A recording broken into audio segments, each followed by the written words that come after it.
국제선의 위탁 수화물 보상 한도는 현재 약 1,500 특별 인출권입니다. 쉽게 말해 원화로 환산하면 약 250만 원 정도가 최대치라고 보시면 됩니다. 물론 최대 한도이기 때문에 무조건 이 금액을 다 주는 건 아니고 가방의 실제 가격, 사용 기간, 상태를 감안해서 금액이 정해집니다. 해외 도착해서 내 캐리어 찾았는데 바퀴가 부러져 있거나 손잡이가 빠져 있던 경험 있으세요? 많은 분들이 에이, 그냥 운이 없었네 하고 넘기시면 돼요. 사실 이때 바로 신고만 하면 현금 보상이나 새 가방 교체까지 받을 수 있다는 사실 알고 계셨나요? 문제는 이 사실을 몰라서 7일이라는 기한을 놓쳐버리고 결국 몇십만 원에서 많게는 몇백만 원까지 손해를 보는 분들이 정말 많다는 겁니다. 오늘 영상에서는 내 캐리어가 박살났을 때 공항에서 바로 해야 하는 행동, 그리고 항공사가 절대 먼저 알려주지 않는 보상 방법까지 차근차근 알려드리겠습니다. 여러분, 공항에서 가방이 깨지는 이유, 사실 굉장히 단순합니다. 그런데 막상 당해보면, 아니, 내가 비싼 가방을 샀는데 왜 이렇게 쉽게 부서지지? 하시잖아요. 이걸 먼저 정확히 아셔야 나중에 대처도 바로 할 수 있습니다. 자, 가방이 이동하는 과정을 한번 떠올려 보세요. 체크인 카운터에서 직원이 가방을 받아 벨트 위에 올려놓습니다. 이 벨트는 단순히 한 줄이 아니라 여러 갈래로 뻗어 있어서 가방이 자동으로 분류돼요. 이때 가방이 떨어지거나 다른 가방과 부딪힐 수 있습니다. 그리고 분류된 가방은 지상에서 대형 차량에 실리는데 이 차량 안에서도 수십 개의 캐리어가 함께 쌓입니다. 당연히 위에 올라간 가방 무게 때문에 밑에 있던 가방이 눌릴 수밖에 없죠. 마지막으로 이 가방들이 항공기 화물칸에 실리면서 또 한 번의 충격을 받습니다. 이렇게 벨트, 차량, 비행기 적재까지 여러 단계를 거치면서 충격, 압력, 낙하 위험이 반복되기 때문에 파손이 생기는 겁니다. 특히 바퀴, 손잡이, 지퍼, 자물쇠, 이름표 같은 돌출된 부분이 가장 먼저 파손됩니다. 왜냐하면 가방 본체는 어느 정도 단단하게 버텨주는데 바퀴나 손잡이처럼 밖으로 튀어나온 부위는 작은 충격에도 바로 부러지거나 휘어버리거든요. 그래서 해외여행을 자주 다니시는 분들은 아예 보호 커버를 씌워서 보내기도 합니다. 여기서 꼭 아셔야 할 중요한 부분이 있습니다. 항공사에서는 모든 파손을 다 보상해 주는 게 아닙니다. 정상적인 운송 과정에서 생길 수 있는 가벼운 흠집이나 눌림, 얼룩 같은 건 보상 대상이 아니에요. 예를 들어 작은 스크래치, 바퀴에 살짝 난 까짐, 지퍼 주변에 생긴 자잘한 흠집 같은 건 사용 중 당연히 생길 수 있는 마모로 보는 겁니다. 그리고 외부 자물쇠, 이름표, 가방 벨트, 커버 같은 액세서리류도 부속품이라 보상에서 제외되는 경우가 많습니다. 또 스포츠용품 좋아하시는 분들 많으시죠? 특히 골프채. 이걸 그냥 일반 가방이나 소프트 케이스에 넣어서 보내면 파손돼도 보상받기가 어렵습니다. 항공사 약관에 보면 골프채를 포함한 스포츠용품은 반드시 하드 케이스에 넣어야 보상 가능이라고 명시돼 있어요. 그래서 골프 여행 가실 때는 꼭 전용 하드 케이스 준비하셔야 합니다. 정리하면 가방이 깨지는 이유는 단순히 내 가방이 약해서가 아닙니다. 공항의 복잡한 운송 과정에서 수많은 가방이 동시에 움직이고 부딪히는 과정, 구조적으로 약한 부분이 먼저 깨지기 쉬운 점, 그리고 항공사에서 보상하지 않는 범위가 따로 있다는 점, 이 세 가지가 합쳐져서 문제가 생기는 거죠. 그러니 앞으로는 가방을 고르실 때부터 튼튼한 손잡이, 단단한 바퀴, 지퍼 마감이 좋은 제품을 선택하시고 외부 액세서리류는 최소화하시는 게 안전합니다. 여행 전에는 커버를 씌우는 것도 좋은 방법이고요. 이렇게 미리 알고 계셔야 나중에 가방이 깨졌을 때, 아, 이건 신고해야 할 상황이다. 이건 그냥 마모구나 하고 바로 구분할 수 있습니다. 자, 이제 중요한 건 가방이 깨진 걸 알았을 때 바로 어떻게 해야 하느냐죠. 이걸 놓치시면 아까운 보상을 못 받습니다. 순서대로 차근차근 알려드릴게요. 먼저 가방을 벨트에서 찾으셨다면 꼭 바로 상태를 확인하세요. 집에 가서 봐야지 하시면 이미 늦을 수 있습니다. 바퀴가 부러졌는지, 손잡이가 빠졌는지, 지퍼가 열려 있는지 꼼꼼하게 확인하세요. 그리고 확인하실 때는 그냥 눈으로만 보지 마시고 스마트폰으로 사진이나 영상으로 찍어 두셔야 합니다. 클로즈업해서 찍으면 증거로 확실히 남습니다. 두 번째, 이상을 발견했다면 공항 안에서 바로 항공사 서비스 카운터로 가셔야 합니다. 대부분 수화물 서비스나 분실물 파손 신고라고 적혀 있어요. 거기 가셔서 직원에게 가방이 파손됐다고 말씀하시고 파손 신고서 또는 PIR을 꼭 작성하세요. 이 서류가 있어야 보상이 진행됩니다. 그냥 말로만 했다가는 나중에 기록이 안 남아서 손해를 보실 수 있어요. 세 번째, 신고하실 때 준비물이 필요합니다. 탑승권, 수화물표, 가방에 붙여줬던 스티커, 여권, 그리고 찍어둔 사진을 보여주셔야 합니다. 직원이 확인하고 접수를 해주는데 이때 접수 번호를 꼭 받아두세요. 그래야 나중에 진행 상황을 추적할 수 있습니다. 네 번째, 보상 방법에 대해 물어보셔야 합니다. 어떤 항공사는 수리를 해주기도 하고 어떤 항공사는 새 가방으로 교체해주거나 현금 보상을 해줍니다. 이때 보상 방식이 어떻게 되는지, 필요한 서류가 무엇인지 미리 확인하세요. 예를 들어 현금 보상을 원하면 영수증이나 수리 견적서를 요구하는 경우도 있습니다. 혹시 공항에서 시간이 없어서 바로 신고를 못 하셨다면 너무 걱정하지 마세요. 집에 와서 알게 되셨더라도 7일 이내에 온라인으로 신고하실 수 있습니다. 다만 사진과 증빙 자료를 최대한 빨리 올려야 하고 신고 기한을 꼭 지켜야 보상이 가능합니다. 여기서 팁 하나 드릴게요. 가방이 깨졌을 때는 무조건 현장 신고 플러스 사진 증거 이 두 가지만 지켜도 80%는 성공입니다. 현장에서 접수하면 항공사도 바로 확인할 수 있어서 처리가 빠르고 사진은 나중에 혹시라도 분쟁이 생겼을 때 아주 강력한 증거가 됩니다. 정리해드리면 가방을 찾자마자 확인, 사진 영상 찍기, 공항 서비스 카운터 가서 파손 신고서 작성하고 접수번호 받기, 보상 방법 확인, 이 5단계를 반드시 기억하시면 됩니다.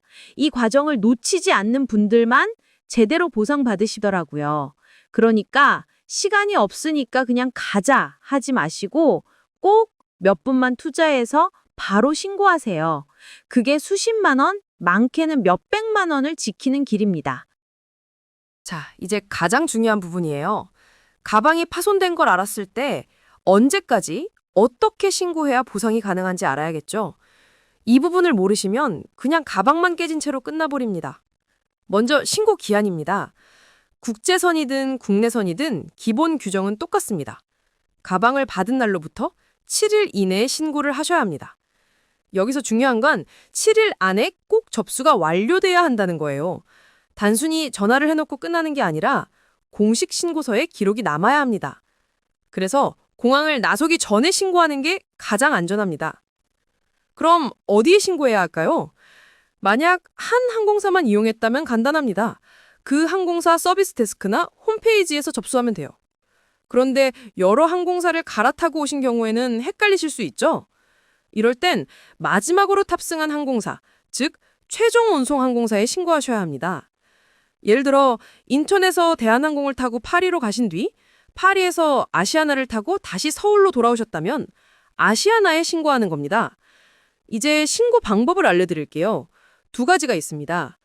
첫 번째는 공항 현장에서 직접 신고하는 방법이에요.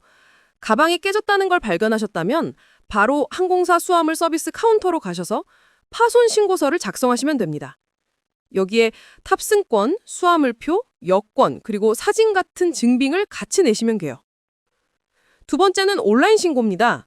만약 현장에서 시간이 없거나 집에 와서 나중에 알게 되셨다면 항공사 홈페이지에 수화물 파손 신고 메뉴를 통해 접수할 수 있습니다. 이때는 준비물이 조금 더 필요합니다.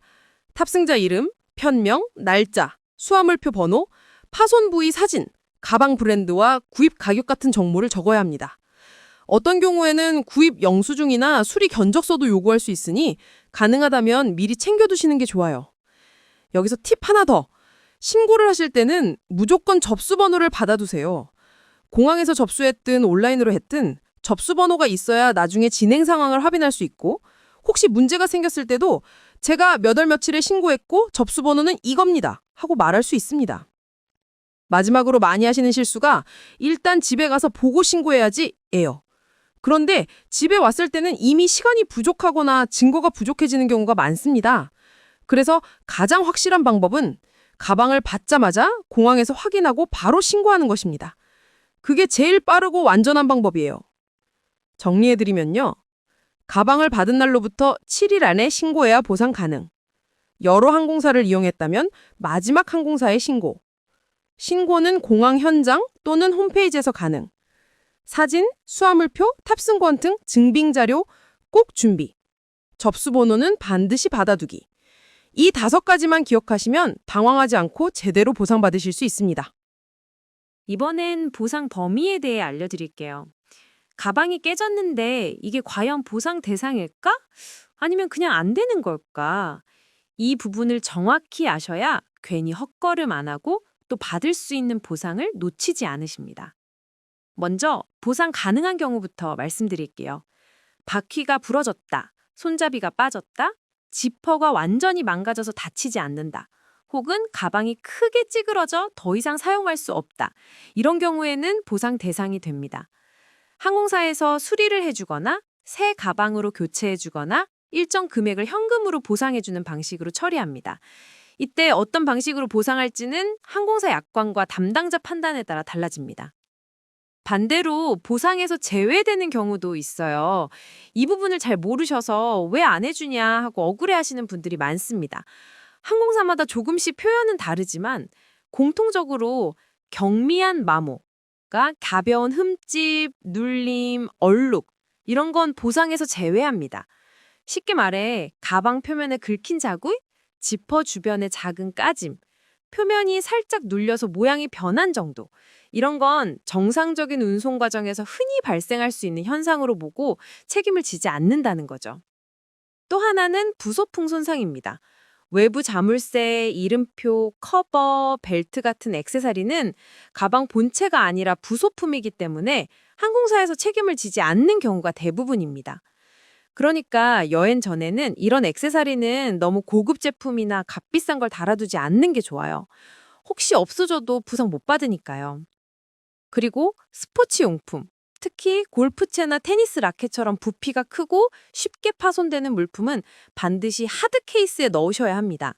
일반 가방이나 소프트 케이스에 넣어 보내시면 파손되더라도 포장이 제대로 되지 않았다는 이유로 보상이 불가능합니다. 이 부분은 실제로 많이들 놓치시는 부분이에요. 골프 여행 가시는 분들은 꼭 전용 하드 케이스를 챙기셔야 합니다. 정리해드리면요. 바퀴, 손잡이, 지퍼, 가방 본체가 크게 파손된 경우 드롭 보상 가능. 긁힘, 눌림, 얼룩 같은 가벼운 손상 보상 불가. 자물쇠, 이름표, 커버, 벨트 같은 부속품 보상 불가. 스포츠 용품은 하드 케이스 없으면 보상 불가. 이렇게 구분하시면 됩니다. 결국 핵심은 가방을 더 이상 사용할 수 없을 정도로 망가졌는가, 그리고 정상적인 취급으로 생길 수 있는 흔적을 넘어섰는가, 이 2가지입니다. 앞으로는 가방이 망가졌을 때 이건 그냥 흠집이구나, 이건 파손이 맞구나 하고 딱 선을 긋고 보상 신청을 할 수 있게 기억해 주시면 좋겠습니다. 이제 마지막으로 가장 중요한 부분, 바로 보상 절차와 실제 금액입니다. 많은 분들이 그런 결국 얼마를 받을 수 있느냐 하고 궁금해하시는데요. 하나씩 차근차근 풀어드릴게요. 먼저 보상 절차입니다. 신고가 접수되면 항공사에서 담당자가 가방 상태를 확인합니다. 이때 크게 3가지 방법으로 보상을 진행해요. 첫 번째는 수리입니다. 파손 정도가 가벼우면 항공사 지정 수리 업체에서 고쳐주기도 합니다. 두 번째는 교체입니다. 수리가 불가능하다면 비슷한 모델이나 가격대의 새 가방으로 교체해줍니다. 세 번째는 현금 보상입니다.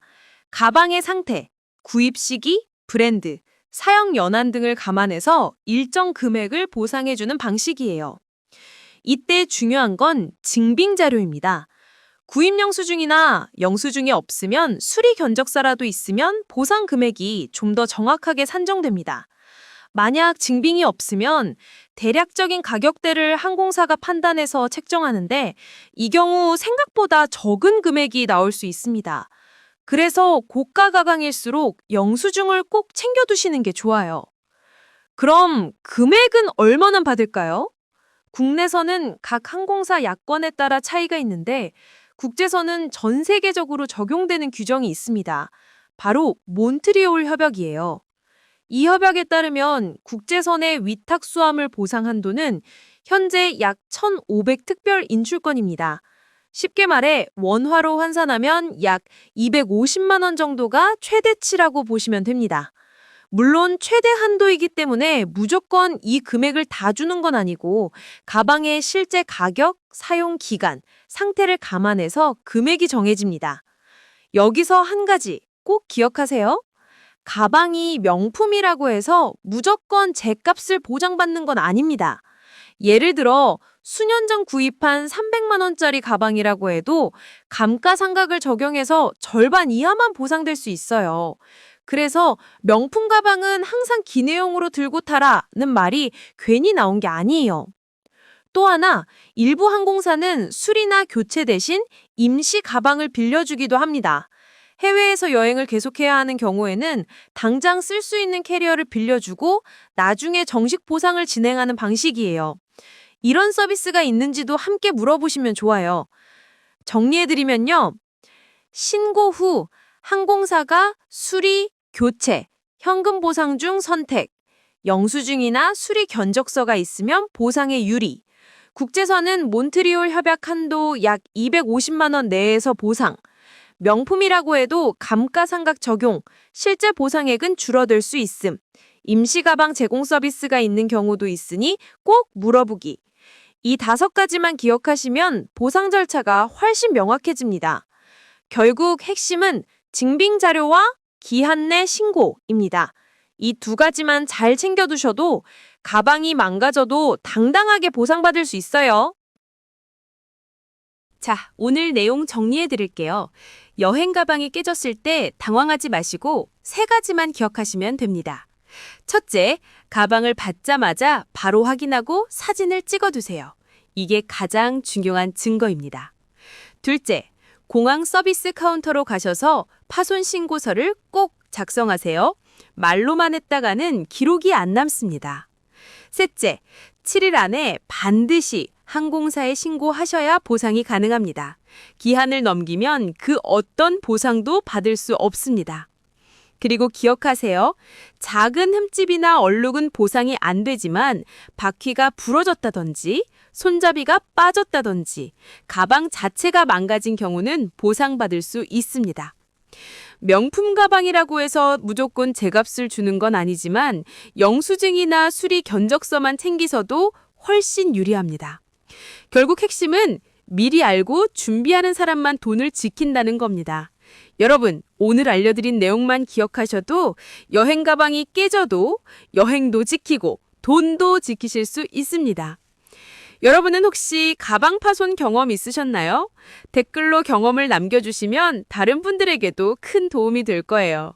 오늘 영상이 유익하셨다면 좋아요와 구독 꼭 눌러주시고요. 앞으로도 여행길에서 꼭 필요한 꿀팁 제가 빠짐없이 전해드리겠습니다. 감사합니다.